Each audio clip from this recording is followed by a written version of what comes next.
Right, these guys, I bet you hate them. I hate them. I think everybody hates them. Most people don't seem to have managed to complete the second stage of this game, but today I'm going to show you how to do it. I'm going to show you how to destroy these guys. And not only them, you're going to learn how to destroy their dad, and you're going to learn how to destroy everything else you encounter in this game, because this is it. This is the trick. This is the one thing you need to learn to get through this game. How to defend and counterattack.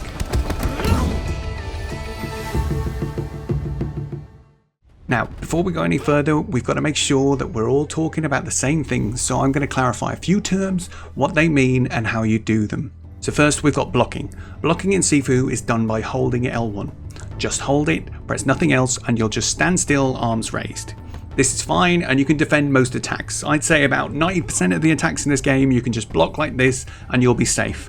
High or low, you'll be absolutely fine. The thing you need to be careful of is, when you block, it fills up your structure gauge at the bottom of the screen.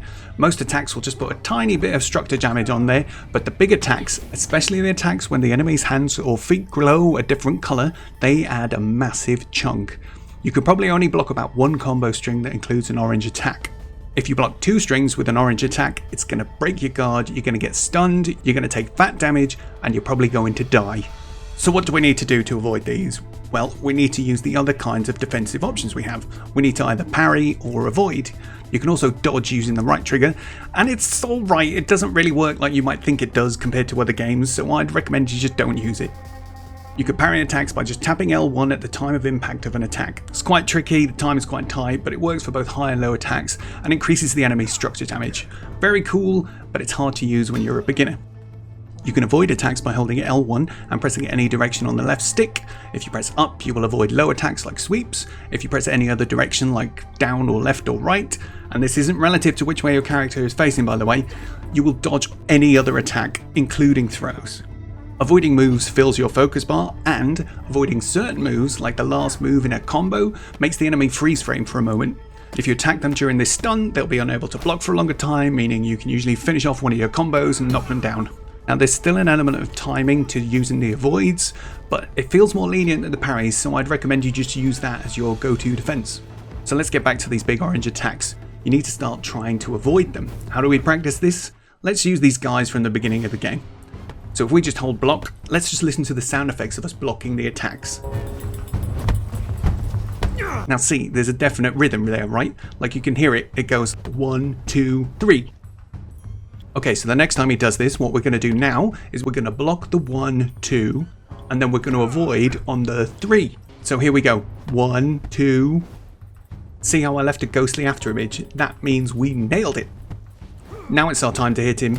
I'd just use heavy attack combo to begin. You should get an easy knockdown.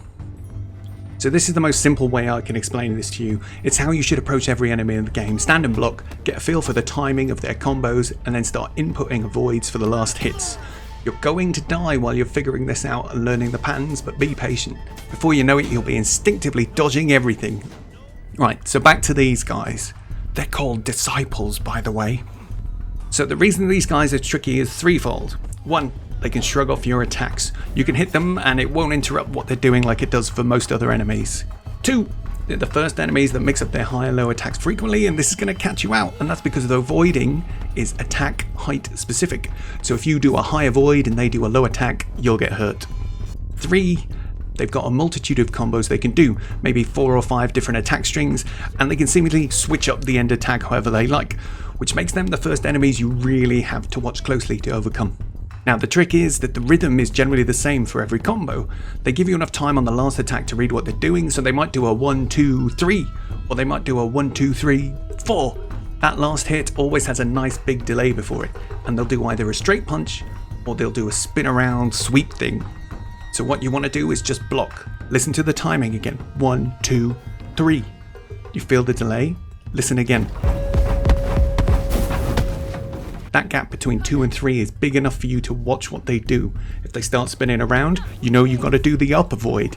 If they don't spin around, you know you've got to do the down avoid. Then just smash that heavy attack combo again. Easy. With a bit of practice, you can end up avoiding all 3 attacks, or if you're feeling really swish, parry the first 2 and avoid the last for maximum efficiency. So anyway, this is fine for this first disciple, but what about when you got to fight two at once? Yeah, this is a bit harder. It's hard because your temptation is going to be, if I successfully dodge, then I'm going to hit him. But don't just do that without thinking. You've got to make sure to watch both of them at once. You've got to make sure that you're safe to attack. Use your focus to put one temporarily out of action. Keep away from the walls so the camera doesn't screw you over, and try and keep them both in view. Focus on killing one before the other. You should only need to land 2 combos on them each to defeat them.